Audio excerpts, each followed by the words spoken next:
Hey there, welcome back. It is the end of the 30th week of 2023. So we're in the final full week of July, or actually, July is going to be over in another day or two. But, I promised at the beginning of the year, really to myself, because I didn't make promises to strangers out there in the YouTube world, but I promised to myself that I would put a video up every week about our homestead going ons, and I didn't think about how busy I was going to be in the middle of summer. So I don't really have much to show from this week. I have processed 80 pounds of tomatoes so far into tomato sauce. I have another 5 gallons of tomatoes in the freezer that I had to throw in there Friday because I ran out of time. I have a bunch more stuff to harvest today. It's Sunday morning. I think today's July 30th. I haven't looked at the calendar. But yeah, I don't have much footage from anything from this week. Just a couple of garden pictures of flowers and whatnot. So I did read too much and hear too much this week, as I have for quite a while now, of people complaining that they can't live on what they earn nowadays and that wages are just too low and prices are too high and everyone's just getting discouraged. Maybe not everyone, maybe not you, but I just hear a lot of chatter of discouragement from people that think they can't live on what they earn. So I thought I would answer that question from my perspective, especially for my children to maybe listen to in the future. But I may have said more than I thought I was going to say, and I'm not sure if I adequately answered the question. Not really a how to so much, it's just opinions and thoughts. And anyway, you can listen and see what you think. I'm probably just a rambling woman in her 40s who no one needs to listen to, but maybe you agree. Maybe it's encouraging. Maybe it's a good reminder for you. I certainly hope that my children remember it when they're older. Hope you have a great week, and I'll talk to you later. Can a family live on one income in 2023? Well, what does live mean to you? What are your priorities? The answer could vary from person to person or family to family, but the answer for us is yes. Now, my husband and I, we are the youngest of the Gen X generation. Neither of us have a college education. We were married in 2001, and our first child was born 11 months later. We have always been a one-income family, and we've been 100% debt-free since our 15th wedding anniversary. I'll stop there with the details on our personal financial journey. I've already made a video about that, so you can look that up. I'll have the link below. Now, we chose before we were married that debt was a plague and to be avoided. That doesn't mean we didn't have it, but we were always working together toward the goal of being debt-free.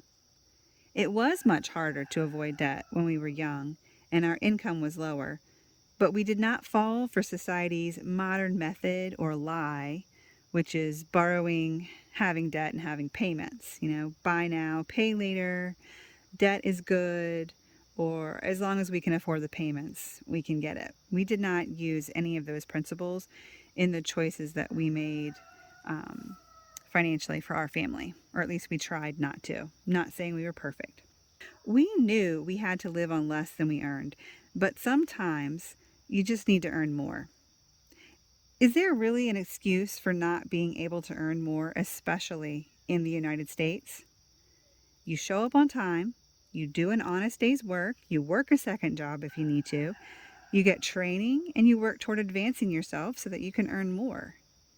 Now, of course, there are exceptions and limitations for some. I'm not negating that. But let's be real. That is the minority of cases. Most people now just want what they consider the easy life, but they aren't willing to work harder to get it. Increasing income is one side of the coin. The other side of the coin is cutting your spending down to meet your goals. Now, anyone at any income level needs to know what they're actually spending each month. Have you reached the point where you're comfortable with how much you're earning, yet you feel like finances are going nowhere or maybe even backwards? You know the feeling, I earn all this money, and where does it go? Or what do I have to show for it? Whether you earn $20,000 per year or $200,000 per year, you need to know exactly where your money goes each and every month. Once you know how it's flowing out, then you need to determine if it aligns with your short and long-term goals. You do have goals, right? Reducing your spending in non-essential categories in order to increase the amount going where you want it to is how you play the numbers game. You do not need to hold a finance degree to win this game. It truly is probably 10 to 20% head knowledge, and the other 80 to 90% of the game is your choices, one day at a time, your behavior, your habits, how you spend your money, how you think about your money. It's not knowing all the technical stuff, it's what you're doing that makes the biggest difference. One choice at a time, you are the boss of your life. My two favorite resources over the last 10 years have been Dave Ramsey and The Budget Mom. We don't use the plans of either one of those people 100% in their order or agree with 100% of all they say about finances, but they gave us a great foundation and they still give us inspiration. There are no two families or life situations exactly the same. Everyone has different values and priorities for their life and the funds that they earn. But as adults, we need to stop making excuses or blaming others for why things are unfair or it's not possible to make it on a certain income. It is true, someone who earns double what our family earns has and does more stuff, or they could if they wanted to. But that doesn't mean that we aren't living and can't be completely content with where we are in our life at this moment. And the same could go for a family earning less than us.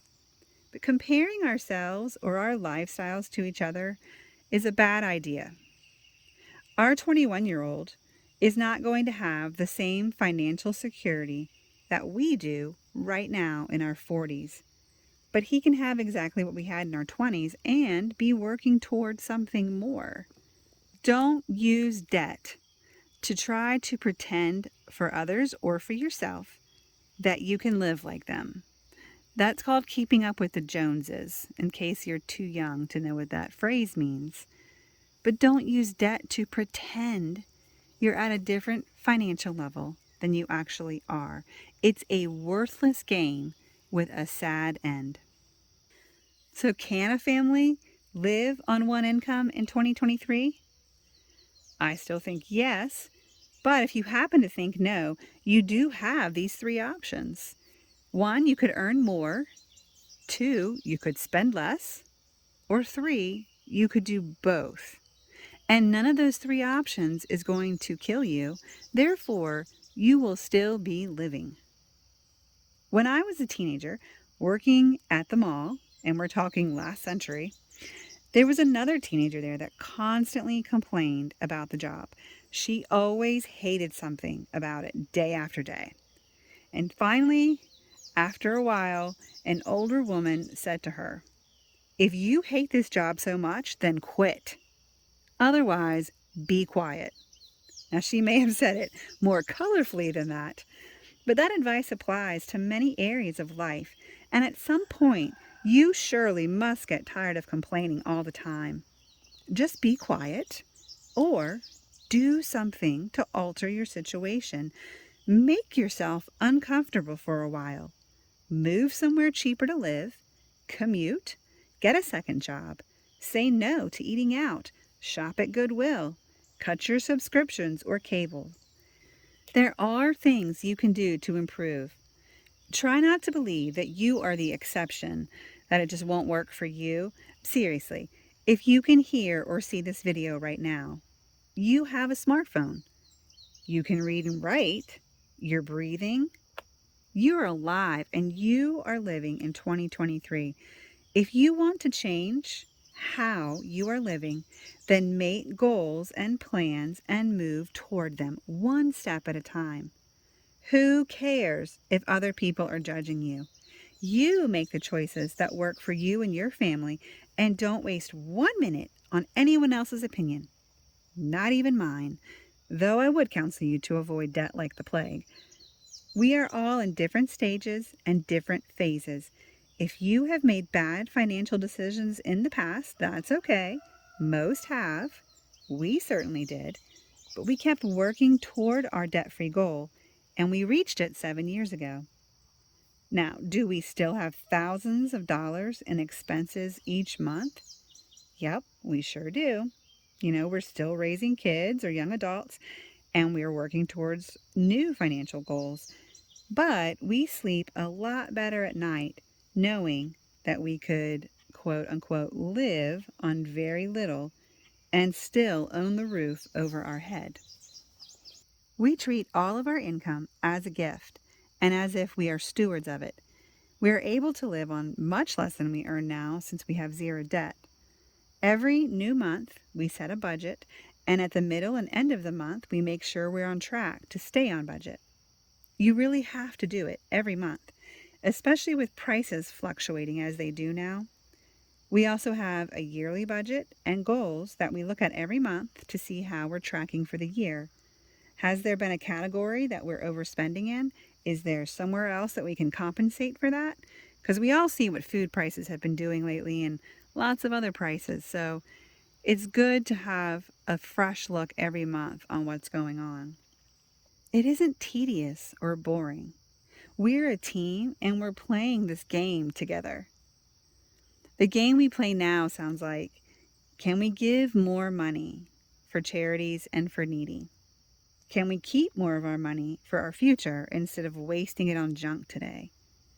Can we go new places, have new experiences with the money that we work so hard to earn? You absolutely can live on what you earn, or you can start to earn more. What you can't and shouldn't do is try to live like someone that earns more than you. It seems like most of the complaining that I hear out there in the world about you can't live on this income, on this wage, has more to do with the fact that maybe you can't live how you see other people living. You're not content with what you have yourself. And the Bible has a lot to say about greed and coveting, as well as peace and contentment. You want something different in this life? Then get up and work for it. But don't forget while you're doing that there is more and better after this life if you answer the call of your Creator when He knocks at your heart. Because all these things that you're working and sweating for, or maybe you're borrowing yourself to death into buying, they're all going to burn up one day. You can't take them to heaven with you. Only people get to come to heaven with you. So make sure you know your priorities. So get out there. Stop complaining and comparing. Start living, set your goals, work towards them. And remember, while you're doing all of those things, to do them with joy.